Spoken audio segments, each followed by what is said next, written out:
السلام علیکم، میں ہوں خالد سعید اور آپ دیکھ رہے ہیں میرا چینل جبات ٹی وی۔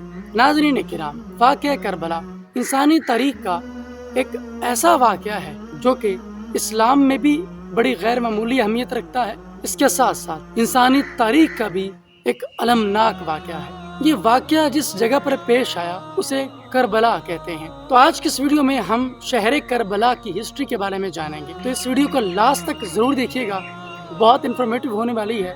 تو چلو شروع کرتے ہیں آج کی ویڈیو۔ کربلا کی ہسٹری جاننے سے پہلے یہ ضروری ہے کہ ہمیں معلوم ہو کہ عراق کی ہسٹری کیا ہے، چونکہ کربلا عراق کا ایک شہر ہے اور عراق سرزمین انبیاء کہلاتی ہے۔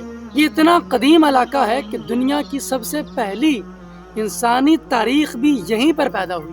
یہاں پر بڑے بڑے جلیل القدر انبیاء کرام علیہ السلام تشریف لائے۔ مثلاً طوفان نوح بھی یہیں آیا۔ سیدنا نوح علیہ السلام نے جو نو آباد کاری فرمائی وہ بھی اسی جگہ پر فرمائی۔ سیدنا ابراہیم علیہ السلام کی پیدائش بھی اس علاقے میں ہوئی اور آپ کی تبلیغی سرگرمیاں بھی اسی علاقے میں ہوا کرتی تھی، اور سیدنا خضر علیہ السلام بھی اسی علاقے میں پیدا ہوئے۔ اور یہ بھی کہا جاتا ہے کہ حضرت آدم علیہ السلام کا وطن بھی اسی علاقے میں تھا، جس کا نام قرنہ بتایا جاتا ہے۔ عراق کی ہسٹری بہت پرانی ہے، اس میں نہ صرف انبیاء کرام علیہ السلام کے وجود کے شواہد ملتے ہیں بلکہ اس کے ساتھ ساتھ مختلف تہذیبوں کے بھی نشان ملتے ہیں۔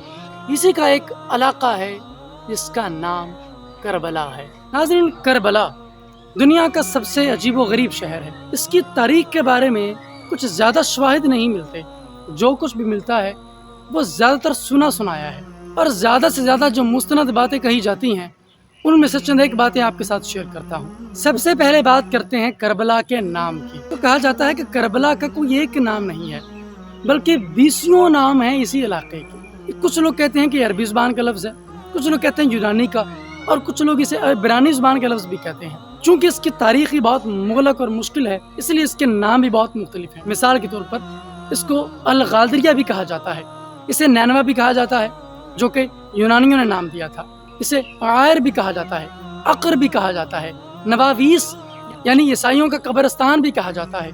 کچھ لوگوں کے خیال میں یہ مکربلا ہے، یعنی میم اس کے ساتھ تھی لیکن پڑھنے میں دشواری ہوتی تھی اور بعد میں اس کو حذف کر دیا، جس کے حوالے ہمیں لغت کی کتابوں میں مل جاتے ہیں۔ ساسانیوں کا بڑا دخل رہا ہے اس علاقے کی تعمیر میں، ترقی میں، یہاں کی لینگویج کو ڈیولپ کرنے میں، یہاں کی ثقافت کو آگے بڑھانے میں۔ اس لیے ان لوگوں نے بھی اس کے لیے ایک لفظ تجویز کیا تھا جسے کرب و بلا کہا جاتا ہے۔ کرب یعنی دکھ اور بلا یعنی مصیبت، ان دونوں کو ملا کر ایک لفظ بنا دیا گیا، کرب و بلا۔ کچھ لوگوں کا خیال ہے کہ جو عربی زبان کا لفظ کربلا یا کربل ہے یہ عبرانی زبان سے ہے، یعنی کربالوت سے۔ کچھ لوگ کہتے ہیں کور بابل سے یہ لفظ لیا گیا جس کا مطلب ہے بابلیوں کا دیہات، اور کچھ لوگ اس کو کربلا یعنی آخر میں ہا کے ذریعے تعبیر کرتے ہیں۔ ایک روایت یہ بھی ملتی ہے کہ یہاں پر مجوسی عبادت کیا کرتے تھے، مجوسیوں کے یہاں پر باقاعدہ مندر ہوا کرتے تھے جن میں وہ آگ کی پوجا کیا کرتے تھے، اور جس کے نشانات بعد میں رفتہ رفتہ مٹ گئے۔ زرتشتزم، ساسانیت اور کرسچنزم ایک ملا جلا امتزاج ہمیں کربلا کی پرانی تاریخ میں ملتا ہے۔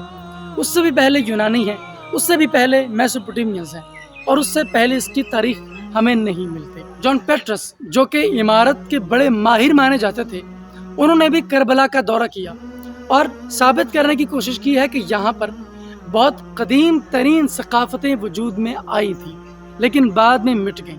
کربلا اپنی حیت کے اعتبار سے ایک ریگستانی علاقہ تھا لیکن بعد میں رفتہ رفتہ یہ ڈیولپ ہوتا گیا اور آج یہ ایک بڑا جدید شہر ہے۔ یہاں پر دینی مدارس بھی ہیں، ہاسپٹلز بھی ہیں، یونیورسٹیز بھی ہیں، اور رہائشی اور کمرشل علاقے بھی ہیں۔ اور چونکہ اہل بیت اعظام کے اکثر و بیشتر مزارات اسی علاقے میں واقع ہیں یا اس کے قرب و جوار میں واقع ہیں، لہٰذا دور دور سے دنیا ان کی زیارت کے لیے آتی ہے اور سید الشہداء امام حسین رضی اللہ تعالیٰ عنہ کی بارگاہ میں حاضر ہو کر ہدیہ تبریک اور ہدیہ تحسین پیش کرتی ہے۔ کربلا نے بہت ساری جنگوں کا سامنا بھی کیا ہے۔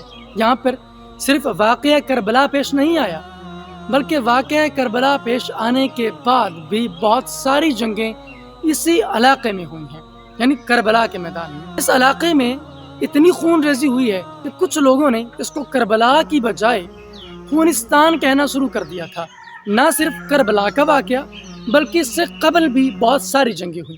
مثال کے طور پر سب سے پہلے یہاں پر میسوپوٹیمینز کا راج ہوا کرتا تھا، ان کے رہتے ہوئے ہی یہاں پر ساسانی آ گئے اور زرتشتزم کو نافذ کرنے کے لیے میسوپوٹیمینز سے جنگ ہوئی، ساسانی جیت گئے۔ اس کے بعد یونانی آئے، پھر یونانیوں کی اور عیسائیوں کی جنگ ہوئی، پھر عیسائی جیت گئے، اور رفتہ رفتہ کرتے کرتے بہت ساری تہذیبیں بدلی۔ ایک وقت آیا کہ مسلمانوں نے بھی اس کو فتح کیا۔ کربلا کا میدان ہمیں یہ نہیں بتاتا صرف کہ ہم یہ جانیں کہ وہاں پر جنگیں ہوئی تھیں، بلکہ کربلا کا میدان ہمیں یہ بھی بتاتا ہے کہ جب بھی ظالم حکمران سامنے کھڑا ہو تو اس کے سامنے کلمہ حق کہہ گزرنا ہی اصل میں انسانیت ہوتی ہے۔ سید الشہداء امام حسین رضی اللہ تعالیٰ عنہ صرف مسلمانوں کے رہبر اور رہنما نہیں ہیں، بلکہ ان کی سیرت اور کردار میں تمام انسانیت کی رہنمائی چھپی ہوئی ہے۔ ہر دور، ہر زمانہ، ہر قوم، ہر حق پرست آدمی ان سے رہنمائی حاصل کرتا ہے۔ وہ ایسے نور کے مینارے تھے کہ انہوں نے یزید کی باطل حکومت کے سامنے کھڑا ہو کر یہ ثابت کر دیا کہ جاء الحق وزہق الباطل ان الباطل کان زہوقا۔ اللہ تعالیٰ کی بارگاہ میں دعا ہے کہ اللہ تعالیٰ ہمیں سیدنا امام حسین رضی اللہ تعالیٰ عنہ کی پیروی کرنے کی توفیق عطا فرمائے۔ ناظرین، آپ کو یہ ویڈیو کیسا لگا؟ کربلا کی یہ مختصر سی تاریخ آپ کو کیسی لگی؟ مجھے کمنٹ سیکشن میں ضرور بتائیے گا۔ اب میں ملوں گا آپ سے ایک نئی ویڈیو میں، تب تک کے لیے اللہ حافظ۔